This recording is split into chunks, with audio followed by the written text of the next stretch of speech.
Bell बजाओ और समा की खबर से बाखबर हो जाओ। तो इससे क्या होगा?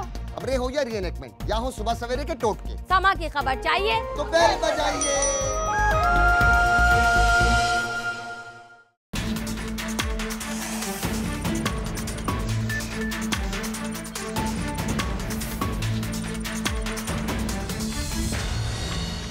अस्सलाम वालेकुम नाज़रीन, आप देख रहे हैं आवाज और मैं हूं शहजाद इकबाल। आज के प्रोग्राम में हम बात करेंगे उज़ैर बलोच के हवाले से। फौज ने उज़ैर बलोच को अपनी तहवील में ले लिया है। पिछले 2 रोज से हम ये प्रोग्राम में बात कर रहे थे कि उज़ैर बलोच के खिलाफ जो मुकदमात हैं उनको मिलिट्री कोर्ट्स में चलाना होगा।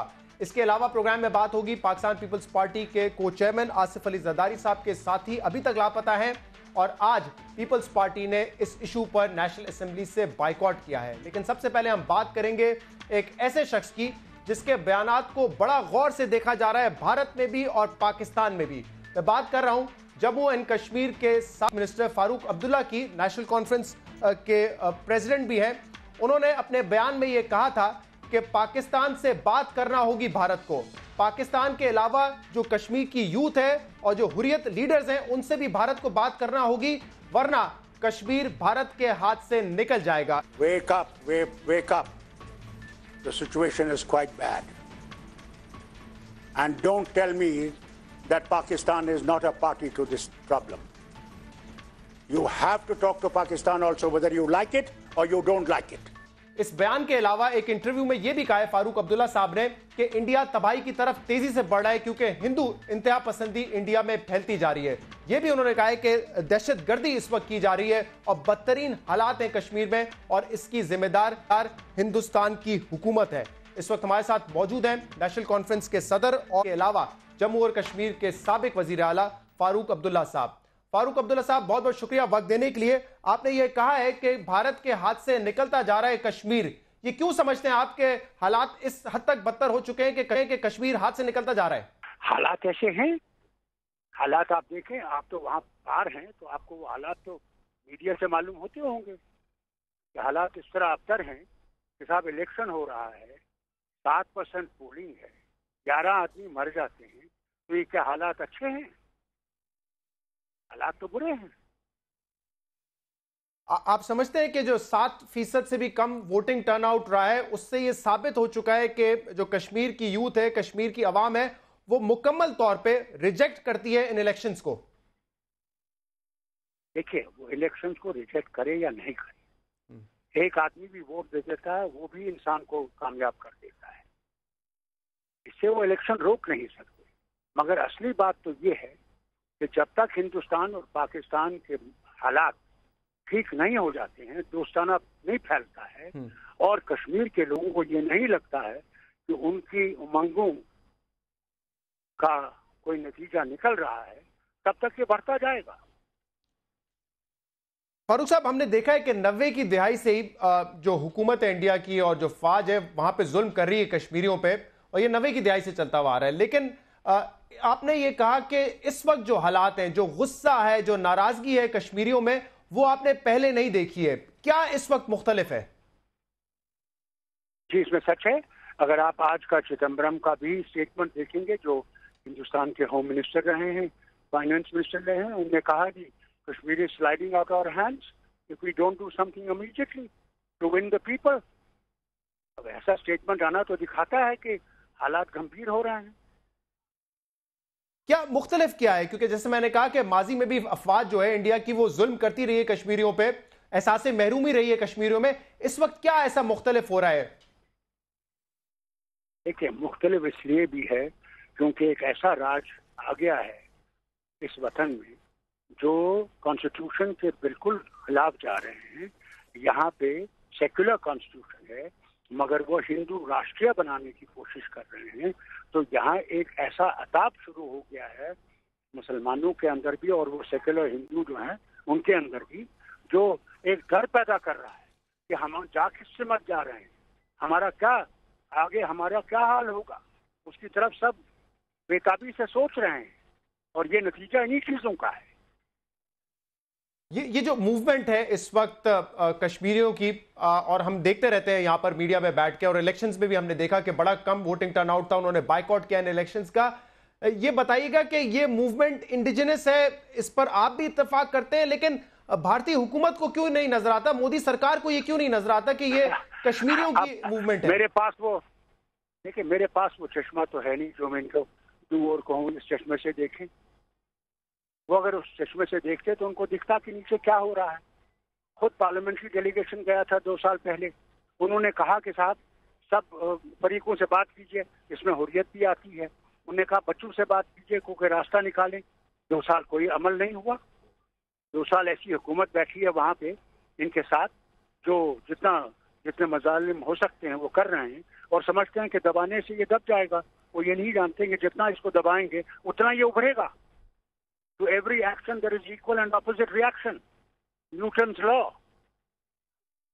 अक्सर फारूक अब्दुल्ला साहब, जब हम भारतीय सहाफियों से सवाल करते हैं इस मूवमेंट के हवाले से, तो वो कहीं ना कहीं ये कह देते हैं कि इसमें पाकिस्तान की भी साजिश है। आप तो 3 दफा चीफ मिनिस्टर हैं, आप बाखबर हैं कश्मीर के हालात से। आप हमें बताइए, क्या ये मूवमेंट इंडिजिनस नहीं है? क्या ये कश्मीरियों की अपनी चलाई हुई तहरीक नहीं है? कौन कहता है नहीं है? मगर जब ऐसी हालात होंगे तो दूसरा पड़ोसी जो है वो उसका फायदा उठा सकता है। क्यों नहीं उठाएगा? वो देख रहा है कि क्या हो रहा है, वो उठाएगा इसको। गलती तो हमारे घर में है, आग तो हमारे घर में लगी है। हम क्यों उंगली किसी और को उठाएं? पहले हम खुद अपने इस आग को तो बुझाने की कोशिश करें। ये जो हमने लगा रखा है फॉरेन हैंड, ये छोड़ देना चाहिए हमें। अब आपने ये भी कहा अपने इंटरव्यू में कि कश्मीर की यूथ से बात करनी पड़ेगी, हुर्रियत लीडर से बात करनी पड़ेगी, पाकिस्तान से बात करनी पड़ेगी, इसके अलावा कोई रास्ता नहीं है। और अगर हम नहीं करेंगे तो फिर कश्मीर भारत के हाथ से निकल जाएगा। क्या वजह है इस हठधर्मी की कि हिंदुस्तान की हुकूमत, मोदी सरकार बात करने के लिए तैयार नहीं है कश्मीर के इशू पर? हुजूर, इंशाअल्लाह बात करनी पड़ेगी। अगर इन्हें वतन बचाना है तो बात करने के सिवा कोई और रास्ता नहीं है। ये आसमान से क्यों न छलांग मारे, उसके बगैर कोई रास्ता नहीं है। मुझे याद आता है आज वाजपेयी की वो बात कि दोस्त बदलाए जा सकते हैं, पड़ोसी बदलाए नहीं जा सकते। पड़ोसी के साथ अगर हम अच्छा रिश्ता रखेंगे तो पड़ोसी भी तरक्की करेगा, हम भी तरक्की करेंगे। और अगर हम नहीं करेंगे, ये दोस्ती नहीं रहेगी, तो दोनों मुल्क बर्बाद हो जाएंगे। ये उनके ही लीडर की बात है, ये हालत है। अच्छा, ये मुझे जरा बताएं, क्योंकि आपने वाजपेयी साहब का जिक्र किया, वो भी बीजेपी के थे, प्राइम मिनिस्टर थे उस वक्त। आपके भी उनसे कम से कम एक वर्किंग रिलेशन था। आपने उनसे बात भी की थी कि 1953 वाला स्टेटस भी बहाल किया जाए, उसमें भी आपकी बात होती थी। तो फर्क क्या है मोदी की सरकार में और वाजपेयी की सरकार में? बहुत फर्क है, बहुत जमीन आसमान का फर्क है। वो सुनते थे और समझते थे कि इस मुल्क को रखना है तो यूनिटी इन डाइवर्सिटी को कायम रखना है। डाइवर्सिटी को हम कायम नहीं रखेंगे, उसको नहीं उठने देंगे तो ये मुल्क खत्म हो जाएगा। ये मुल्क सबका है, हिंदू का, मुस्लिम का, सिख का, ईसाई का, बौद्ध का, सबका। ये कि सिर्फ एक मजहब का नहीं है। वो ये बात उनमें थी कि वो ये जानते थे कि सबके साथ चल के ही हम वतन बचा सकते हैं। आप लोगों के साथ भी दोस्ती से ही हम लोग आगे बढ़ सकते हैं, उनमें ये था। तो फारूक अब्दुल्ला साहब, मैंने आपका इंटरव्यू पढ़ा है द हिंदू में जो छपा है, उसमें आपने कहा I see India heading towards a disaster. मैं इंडिया को तबाही की तरफ जाता हुआ देख रहा हूं। और इसकी वजह भी आपने ये बताई कि हिंदुस्तान में इस वक्त जो इंतहा पसंदी है, हिंदू इंतहा पसंदी जो है, तो ये मसला सिर्फ कश्मीर तक है आपको नजर आ रहा है, या ये पूरे भारत में फैलता जा रहा है, पूरे इंडिया में फैलता जा रहा है? सारे वतन में है, ये सारे वतन में है, ये सिर्फ कश्मीर में नहीं है, ये सारे वतन में है। एक घबराहट पैदा हो गई है और इससे निपटना पड़ेगा। जितने भी यहाँ पे सेक्युलर फोर्सेस हैं उनको एक होना पड़ेगा अगर आगे बढ़ना है। और आपने जो ये बात करने वाली जो सलाह दी है, मशवरा दिया है हुकूमत को कि बात करें, किस तरीके से राजी किया जा सकता है इंडियन गवर्नमेंट को, मोदी की गवर्नमेंट को, कि वो पाकिस्तान से बात करें? क्योंकि घबराइए मत जी, इंशाल्लाह घबराइए मत, बात होगी और आप लोगों को भी उस बात के लिए तैयार रहना चाहिए। मैं ये समझता हूँ इस बजाय कि सरबराहों की बात की जाए, हमें पहले नीचे लेवल पे बात करनी चाहिए कि एक चीज तैयार की जाए जो हिंदुस्तान, पाकिस्तान, कश्मीर को मंजूर हो, वो आगे रख सकती है। नहीं तो सीधा सरबराह मिलेंगे और अगर वो बातचीत कामयाब नहीं हुई तो और डिप्रेशन हो जाएगा और मुसीबत आ जाएगी। इसलिए उससे निपटने के लिए हमें ये ट्रैक्स जो हैं इनका इस्तेमाल करना बहुत जरूरी है। आप मुझे कह रहे हैं कि परेशान मत हो। मेरी परेशानी फारूक साहब ये है कि पाकिस्तान की तरफ से बार बार कहा जाता है कि जामे मुज़ाकरात होने चाहिए, कश्मीर पे भी बात करें, कश्मीर का मसला हल नहीं होगा तो दूसरे मसाइल पे बात करने का कोई फायदा नहीं है। लेकिन इंडिया की तरफ से हमेशा ये हरदर्मी दिखाई जाती है कि नहीं, पहले आप बात करें सिक्योरिटी इशू पर, फिर फलाना पर, फिर कश्मीर पर आखिर में बात करेंगे। नहीं साहब, बिल्कुल नहीं। आज मसला आ गया है कि आज आपने you have to bell the cat. आज आप पीछे नहीं रह सकते। हम फिर करेंगे, ये करेंगे, वो करेंगे, तो ये जो मुसीबत है, ये जो कैंसर है, ये इतना फैल जाएगा फिर इसका इलाज नहीं होगा। और आप भी एटॉमिक ताकत रखते हैं, ये भी एटॉमिक ताकत रखते हैं। मुसीबत आएगी यहाँ के लोगों को और आपके लोगों को। फारूक साहब, इंडिया में करना चाहिए उन चीजों से जिससे कि ये आगे बढ़ जाए। दिलचस्प बात ये, इंडिया में जमहूरियत हमसे ज्यादा मजबूत है, फिर भी वहां से जंग की बात होती है। पाकिस्तान के वजीर आजम साहब ने कल भी कहा है, यहाँ पे एक रॉ का एजेंट पकड़ा गया, उसके बाद भी वो कहते हैं कि खित्ते में अमन चाहते हैं, मुज़ाकरात करना चाहते हैं। ये इनिशिएटिव हम लेते हैं। हम ये भी कहते हैं यूएस अगर आके सालिस का किरदार अदा करना चाह रहे हैं वो भी करे, लेकिन इंडिया हर चीज से इनकार कर देता है। देखिए, मैं आपसे ये बात कहूंगा, जब पानी का मसला हुआ दो मुल्कों में तो कौन आया? अमेरिका का मैकनमारा आया, जो उससे पहले डिफेंस मिनिस्टर था। उसके बाद वो वर्ल्ड बैंक का चेयरमैन बना और Jawaharlal Nehru prime minister of India यहाँ से गए और वहाँ सदर थे फील्ड मार्शल अयूब खान। तब मरी में ये फैसला हुआ रिवर वाटर्स का, आज तक वो कायम है। अगर ये दो मुल्क नहीं बैठकर बातचीत कर सकते हैं, तब जरूरी है कि अमेरिका आए और इन दोनों को बिठा के फैसला कराए, जिससे कि हम लोग बच जाएं मरने से, तबाही से। अब मसला ये कि इंडिया की गवर्नमेंट ये कहती है कि कश्मीर की जो मूवमेंट है और जो वो कर रहे हैं इस वक्त वो दहशतगर्दी है। अब अगर वो उनको दहशतगर्द तस्वर करते हैं तो वो उनसे क्यों बातचीत करेंगे? अरे भाई, क्या वो दहशतगर्दी नहीं है जो इस वक्त कश्मीरियों के साथ हो रहा है, जो वहां पे गोलियां बरसाई जा रही है, 8 लोग इलेक्शन में जो है वहां पे मारे गए, इसके अलावा जो छर्रे इस्तेमाल किए गए, क्या वो दहशतगर्दी नहीं है? अब मेरा जवाब सुन लीजिए। दहशतगर्दी जो है ना, एक ऐसा लफ्ज है जिसको आसानी से लोग इस्तेमाल कर लेते हैं। मैंने आपसे कहा ना, इनको वो ऐनक पहनी हुई है जिसमें इनको सब कुछ दहशत ही दिखता है। इनको ये नहीं दिखता है कि कौन इसको दहशतगर्द कौन है, कौन कर रहा है, कौन इसको बढ़ा रहा है और किस तरह ये बढ़ रहा है। जब तक आप लोगों के अरमानों को दबाते जाएंगे तब तक ये उठता जाएगा, उभरता जाएगा। इसको रोक नहीं सकेंगे। इंशाल्लाह एक दिन मैं वहां आके आपके मुल्क में लेकिन आपने ये कहा कि अगर आप इलेक्शन जीत जाएंगे तो आप दोनों मुल्कों को करीब लाने की कोशिश करेंगे। नतीजा अभी आया नहीं है, लेकिन आपके ख्याल में इतनी आपके पास जो है वो पावर होगी, इतनी आपके पास से होगी कि आप मुज़ाकरात कर सकें, करवा सकें? देखिए, पावर अल्लाह देता है, इंसान को हिम्मत करनी है। हिम्मत मर्दा मदद खुदा। कभी ये मत समझिए कि अगर इंसान सही रास्ते पे चलेगा तो अल्लाह ताला वो रास्ता खुद साफ करेगा। अगर हमारी नीयत साफ होगी, उस नीयत को लोग अल्लाह ताला मदद करता है। और मेरी नीयत है कि इस मामले को हल करना है और इन मुसीबतों से दोनों मुल्कों को बचाना है और कश्मीर के लोगों को भी इससे निकालना है। आपके अपने क्रिटिक्स ये कहते हैं कि आप इलेक्शन के वक्त इस तरह की बातें कर रहे होते हैं, आप जो है सेपरेटिस्ट के साथ वापस आ जाते हैं। उन्होंने कब बंद किया है जी? वो क्रिटिक किस तरफ का है वो अलग बात। तो आपका इस वक्त जो मौकिफ है ये इसलिए तो नहीं है कि इलेक्शन हो रहा है कश्मीर में, इसलिए तो नहीं है ये आपका नजरिया है, या सिर्फ ये बात इसलिए कर रहे हैं क्योंकि इस वक्त इलेक्शन हो रहा है? जी नहीं, ये मेरे दिल की बात समझ लीजिए। मैं मरना नहीं चाहता हूं जब तक मैं देखूं ये दो बड़े मुल्क जो हैं करीब आ सकें, तब मैं चैन से मर सकूंगा। फारूक अब्दुल्ला साहब, आपसे यह भी पूछा गया एक इंटरव्यू में कि क्या आपको लगता है कि कश्मीर का मसला कभी हल हो सकता था, तो आपने कहा कि जब पाकिस्तान के सदर परवेज मुशर्रफ थे तो उस वक्त उनका जो 4 पॉइंट फॉर्मूला था, उस वक्त आपको लग रहा था कि कश्मीर का मसला हल हो सकता है। तो आपको लगता है वो पॉइंट आज भी जो है एप्लीकेबल है, उनको अप्लाई किया जा सकता है कश्मीर का मसला हल करने के लिए? देखिए, वह बातचीत पे ही पता लगेगा, क्योंकि काफी वक्त हो गया है। मगर इंशाल्लाह हो सकता है वो भी एक सोल्यूशन आगे रहे, इंशाल्लाह।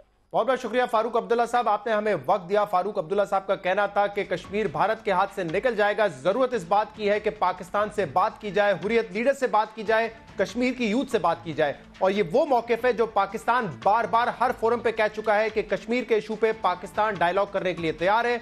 अमेरिका सालिस का किरदार अदा करना चाहता है या कोई थर्ड पार्टी सालिस का किरदार अदा करना चाहती है तो पाकिस्तान उसके लिए भी तैयार है, लेकिन इंडिया इस बात से हमेशा भागता रहता है।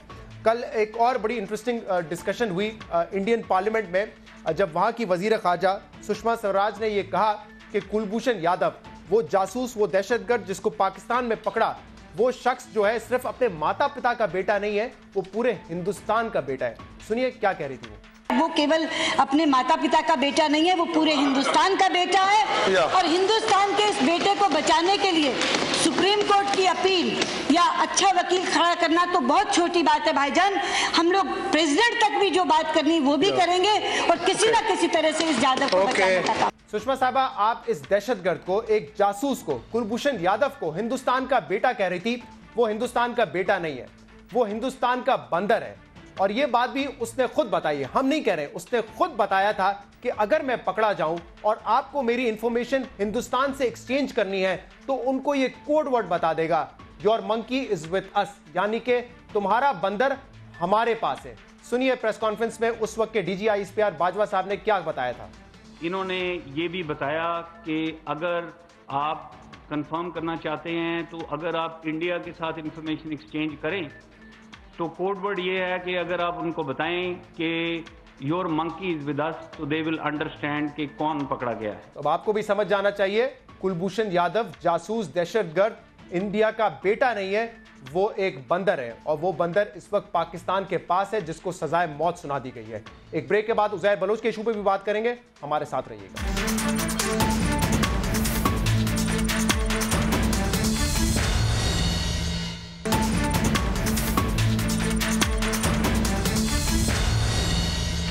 वेलकम बैक नाज़रीन। अब बात करते हैं उज़ैर बलोच के हवाले से, जिसको कल फौज ने अपनी तहवील में ले लिया है। अंडर पाकिस्तान आर्मी एक्ट 1923 फौज ने उज़ैर बलोच को अपनी तहवील में लिया है। उसके ऊपर जो इल्जामात हैं इस वक्त इस केस में वो जासूसी के हैं और सीक्रेट इंफॉर्मेशन, सेंसिटिव हसास नौयत की इंफॉर्मेशन फॉरेन इंटेलिजेंस एजेंसी से शेयर करने का उसके ऊपर इल्जाम है, जिसकी वजह से फौज ने उसको अपनी तहवील में लिया है। उज़ैर बलोच का मुकदमा मिलिट्री कोर्ट में चलेगा और जिस किस्म के केसेस उसके ऊपर हैं ऐसा लगता है कि बहुत जल्द उसको सख्त सजा मिलेगी। लेकिन सवाल यह पैदा होता है कि उज़ैर बलोच की सरपरस्ती जिसने की है या उसको सियासी पनाह जिसने दी है, उनके खिलाफ भी क्या मुकदमात बनाए जाएंगे या नहीं बनाए जाएंगे, क्योंकि सिर्फ उज़ैर बलोच को सजा देने से मामला खत्म नहीं हो जाता। लियारी में गैंगस्टर्स की एक तारीख रही है, 1970-80 से हम देखते आए हैं कि एक के बाद एक गैंगस्टर आया है और वो मजबूत होता गया है। तो जिन हाथों ने उसको मजबूत किया है उन गैंगस्टर्स को, क्या उनके खिलाफ भी मुकदमात होंगे या नहीं होंगे? पहले काला नाग, फिर काला नाग 2, फिर अरशद पप्पू, रहमान डकैत, उज़ैर बलोच, एक के बाद एक जो है हमने देखा है कि लियारी में गैंगस्टर आया है जिसने लियारी का और कराची का अमन तबाह किया। तो अहम सवाल ये कि सरपरस्ती जिसने की या जो सियासी पनाह उसको दी गई, उनके खिलाफ भी मुकदमात होंगे या नहीं होंगे? मेरे साथ आज प्रोग्राम में अली रजा आबदी साहब, मेंबर नेशनल असेंबली है पाकिस्तान MQM के, बहुत बहुत शुक्रिया आपने प्रोग्राम में हमें ज्वाइन किया। हमारे साथ सेनेटर सईद गनी साहब हैं, पाकिस्तान पीपल्स पार्टी के रहनुमा, और इसके अलावा लॉ मिनिस्टर राना सनाउल्लाह साहब हमें ज्वाइन कर रहे हैं, पाकिस्तान मुस्लिम लीग नून के सीनियर रहनुमा। आप तीनों का बहुत शुक्रिया प्रोग्राम में ज्वाइन करने के लिए।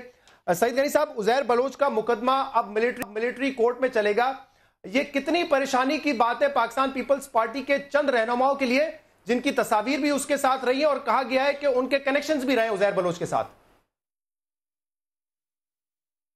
देखो शरफ, बात यह है कि सिर्फ तस्वीर की बुनियाद पर ही अगर आपने किसी को मुजरिम ठहराना है तो फिर तो मौलाना तारिक जमील साहब भी हैं, अब्दुल सत्तार ईदी साहब भी हैं, शाहिद आफरीदी साहब भी हैं, और सियासी जमातें जितनी हैं इस मुल्क में उन तमाम के तमाम लीडर जो हैं वो उसके साथ मिलते रहे, उनकी तस्वीर मौजूद हैं।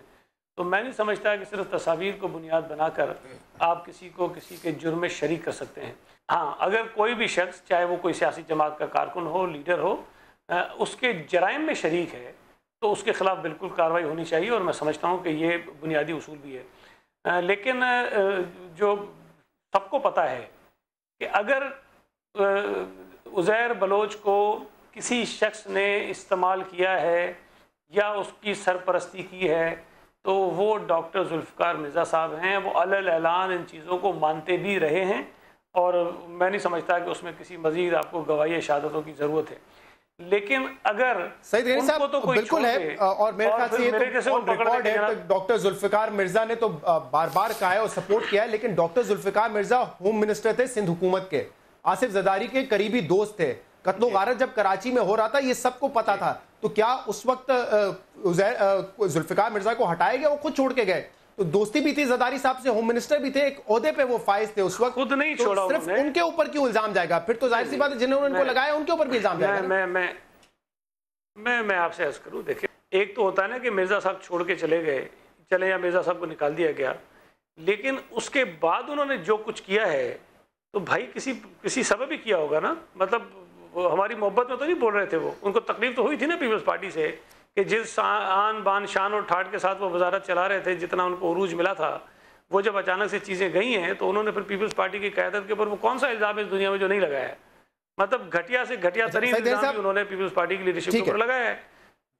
मुझे जरा दूसरे पार्टिसिपेंट्स को इंक्लूड करने थे, इसके बाद मैं वापस इस पे आता हूं। अली रज़ा आब्दी साहब, आप कोalition गवर्नमेंट में थे और आप लोगों को बड़ा एतराज होता था कि डॉक्टर मिर्जा किस किस्म की प्रेस कॉन्फ्रेंसेस करते हैं या बयान देते हैं। क्या आपको लगता है कि उस वक्त जब कत्लो गारत हो रहा था, लियारी के हालात खराब थे, तो उस वक्त सरपरस्ती थी, सिंध हुकूमत की सपोर्ट थी उज़ैर बलोच को या नहीं थी? उज़ैर बलोच 2008 के बाद जब एक तरह से मैं तो समझता हूँ कि जमहूरियत का तोहफा दिया गया था, पीपल्स पार्टी जब आई थी और होम मिनिस्टर बने थे मिर्ज़ा साहब, बाकायदगी से इनके सारे मिनिस्टर्स भी उनको सपोर्ट किया करते थे जो उनके डिसीजन होते थे। उज़ैर बलोच की भी जब उन्होंने ऐलान किया था लियारी में जाके कि ये पीपल्स अमन कमेटी है, ये मेरे बच्चे हैं, मैं इनको सपोर्ट करता हूँ, उस वक्त भी पूरी पीपल्स पार्टी इनके साथ खड़ी हुई थी।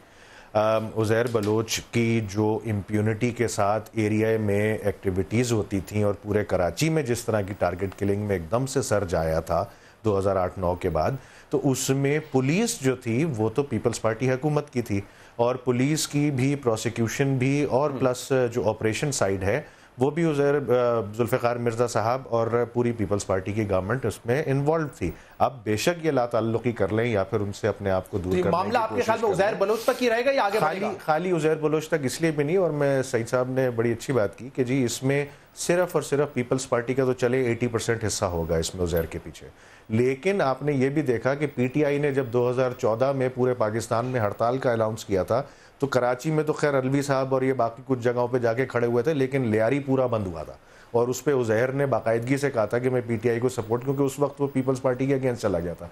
फिर आपने अयाज लतीफ़ बलोच करना और दहशतगर्दी में सपोर्ट करना, दहशतगर्द है, नॉन दहशतगर्द है, और वो पॉलिटिकल पार्टीज अयाज लतीफ़ अली जो साहब जब आए थे, गौस अली शाह साहब से, मारवी मेमन साहिबा से, इन लोगों ने तो एक बहुत बड़ा एक प्रोटेस्ट भी किया था, एक रैली भी निकाली थी जो कि प्रेस क्लब से निकाल के गए थे। की सब पूजा करते हैं, यहाँ चढ़ते हुए बदमाश की सब पूजा कर रहे हैं। ये बदमाश के देखें, ये था ये एमक्यूएम का हेट था, जो एंटी एमक्यूएम वोट था ना पूरे पाकिस्तान से, या फिर एंटी एमक्यूएम पार्टीज थी, ये सब एक जगह मिल गई थी उसके साथ, और उसको उज़ैर बलोच को इन्होंने प्रमोट करने राना साहब से सवाल करने से पहले और उनको प्रोटेक्ट भी करने की कोशिश की थी और उसको ऐसे प्रेजेंट करने की कोशिश की थी उज़ैर को जैसे वो ही सेवियर है कराची का। कल आपने ये ट्वीट किया, आपने कहा पीपल्स पार्टी अगर पिछले हफ्ते छुड़वाने की कोशिश नहीं करती उज़ैर बलोच को तो आज वो फौज के हाथों से दूर होता, उनकी पहुंच से दूर होता।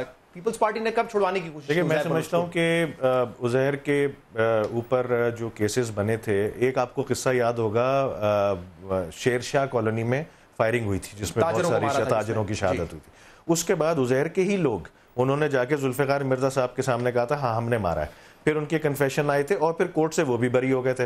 वो इस वजह से बरी हो गए थे क्योंकि प्रोसिक्यूशन नहीं करना चाहती थी सिंध गवर्नमेंट। अभी भी उज़ैर के साथ जो भी जेल के अंदर था 9 मोबाइल फ़ोन्स हैं उसके पास, ये तो मज़हर अब्बास साहब ने भी निजी टीवी में बाकायदा बोला है इसके बारे में। उसको जो प्रोटेक्शन और सिक्योरिटी जेल के अंदर मिल रही है और जो सर्विसेज जेल के अंदर मिल रही हैं वो कौन सी क़ुव्वतें हैं जो कि करती हैं शहजाद ये, और प्रोसिक्यूशन जाहिर सी बात है वो गवर्नमेंट ऑफ सिंध के पास है, उसके तहत जब तक वो एविडेंसेस नहीं देंगे तो कोर्ट क्या डिसीजन लेगा। ठीक है, मैं वापस आता हूं सईद साहब से पूछता हूं।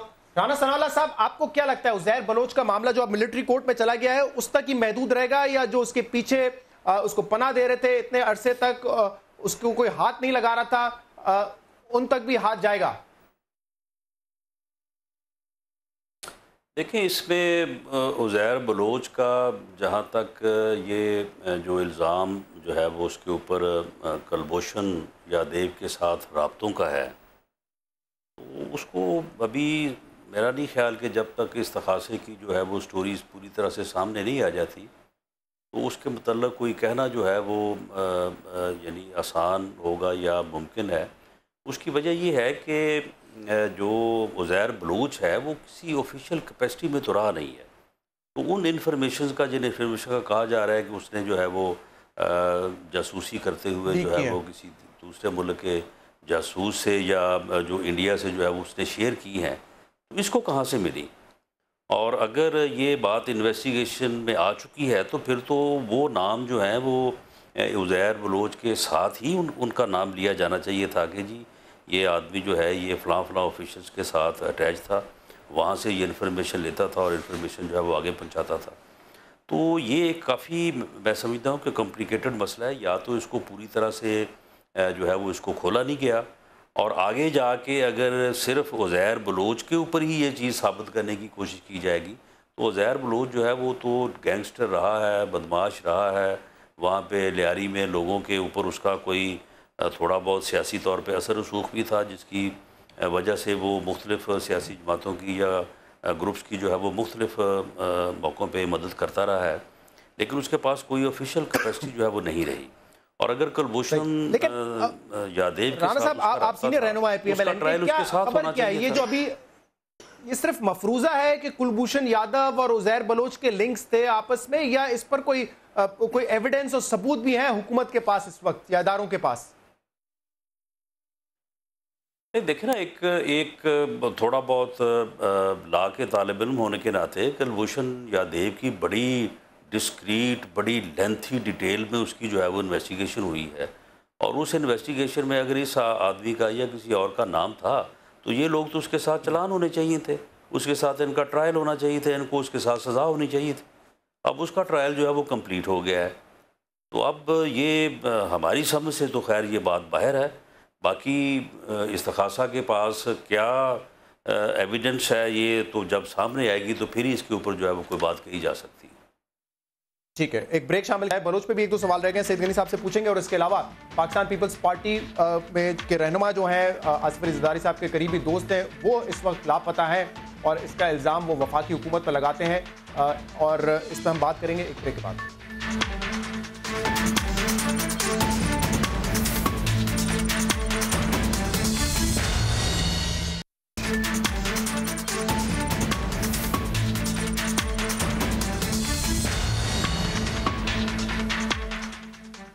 वेलकम बैक नाज़रीन। सईद गनी साहब, ये दो तीन बातों का जवाब दे दें। एक तो अली रजा आब्दी साहब कह रहे हैं कि आज भी 9 उसके पास मोबाइल है, उसको सिक्योरिटी दी जाती है जेल में, ये कैसे हो सकता है अगर कोई उसकी मदद ना कर रहा हो? दूसरा, तस्वीर की सिर्फ बात नहीं है, बाकायदा उसने उसका जो इशाइया था, ये आपके एमपी का इशाइया था, वहां फरियाल तालपुर चीफ मिनिस्टर शर्मिला फारूकी साहबा तमाम लोग मौजूद थे, उज़ैर बलोच उनको वहां पे वेलकम कर रहा था। बात सिर्फ तस्वीर की नहीं है, और बात यह भी है कि उनके कहने पे, उज़ैर बलोच के कहने पे आप लोगों ने पीपल्स पार्टी के लोगों को टिकट दिए हैं लियारी से, और उनका हल्फ भी ऑन रिकॉर्ड है कि उन्होंने हल्फ लिया है उज़ैर बलोच का, पीपल्स पार्टी का नहीं। देखिए, पहली बात तो यह है कि मुझे नहीं पता कि उसके पास मोबाइल है या नहीं है, लेकिन अगर आप कभी सेंट्रल जेल के पास से भी गुजरे तो आपका मोबाइल काम करना छोड़ देता है।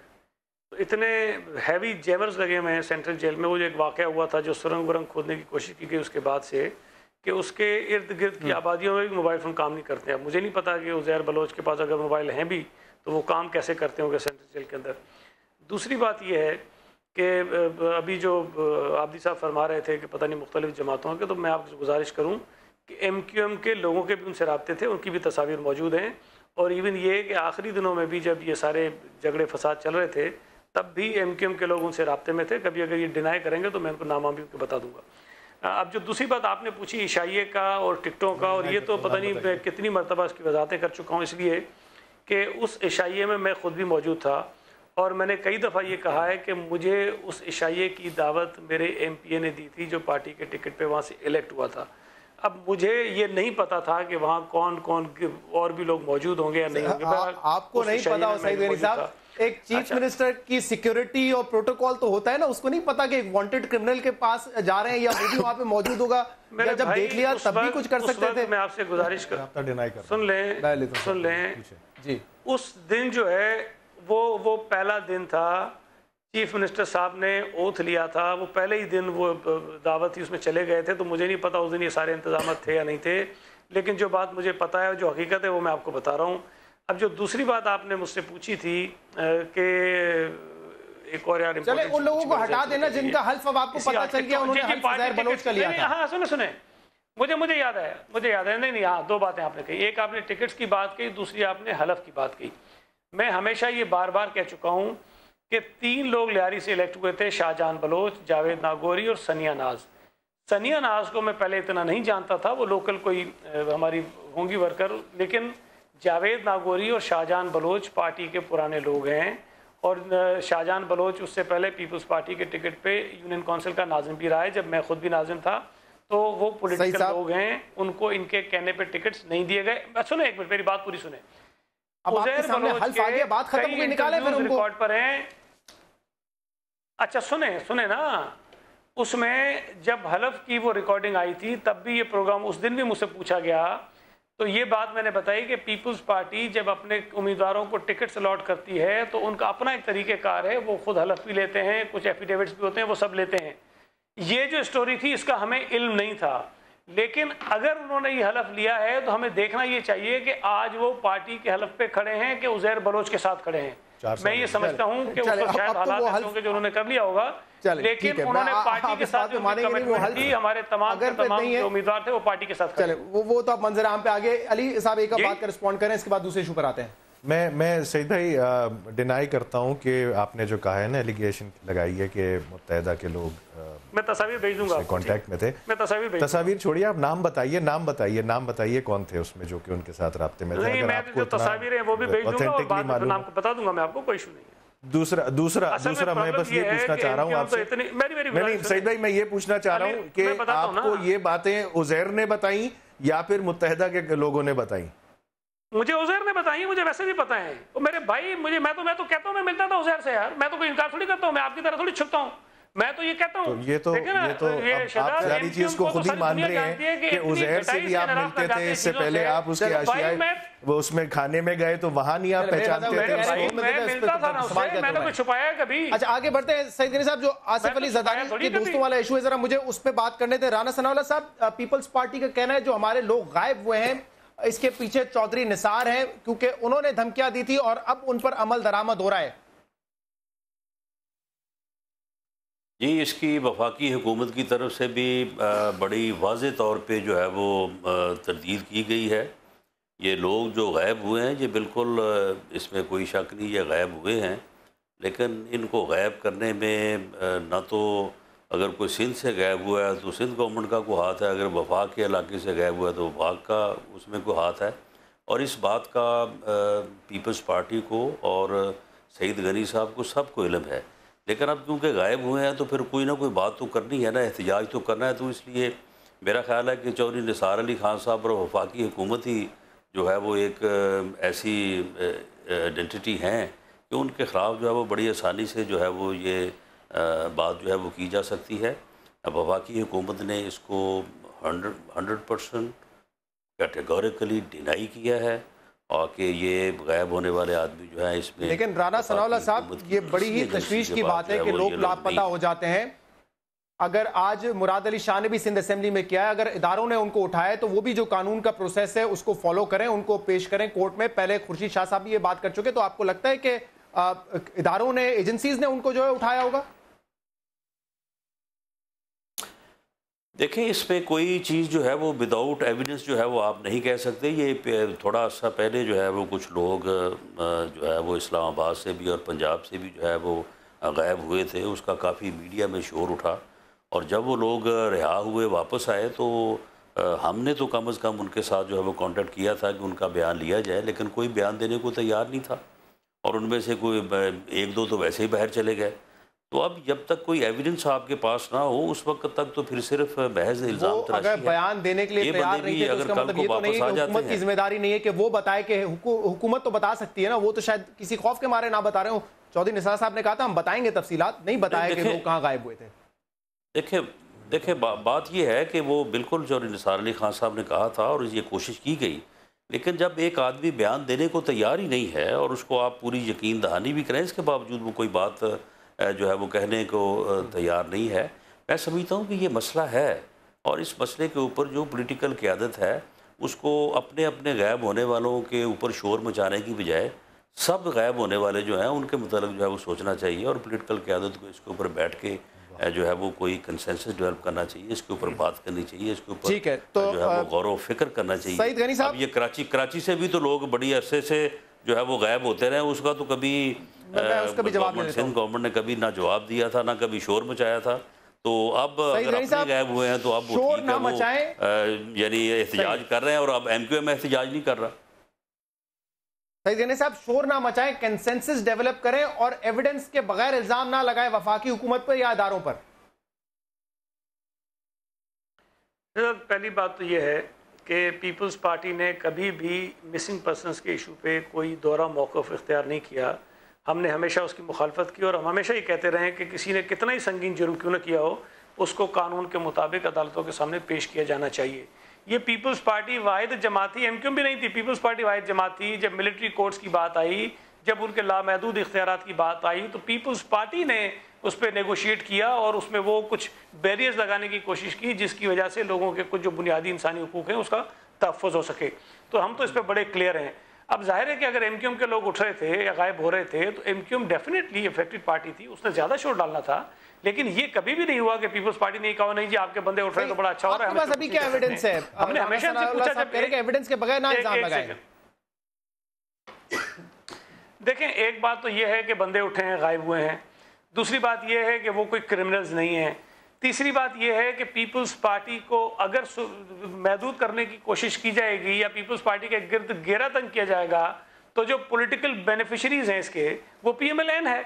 माजी में भी अगर पीपल्स पार्टी के ऊपर ये सारे जो मजालिम हुए हैं या हमारे ऊपर कदगनें लगाई गई या पीपल्स पार्टी के ऊपर इल्ज़ाम लगाए गए तो उसका जो फ़ायदा सियासी तौर पर पहुँचाने की कोशिश की गई वो PMLN थी। तो आज भी हम समझते हैं कि अगर पीपल्स पार्टी को पंजाब में आगे बढ़ने से रोकने की कोशिश की जाएगी या नए लोग जो पार्टी में शामिल होना चाहते हैं उनको इस किस्म के मैसेजेस जाएंगे कि जी वो पार्टी में ना जाएं, ये जो इवेंट्स हो रहे हैं तो उसका फ़ायदा PMLN को पहुंचना है। उसके अलावा वज़ीर आज़म इनके हैं, वज़ीर दाखिला इनके हैं, इनकी जिम्मेदारी बनती है कि अगर वफाकी इदारों ने उठाया तो उसको निकालें उनको।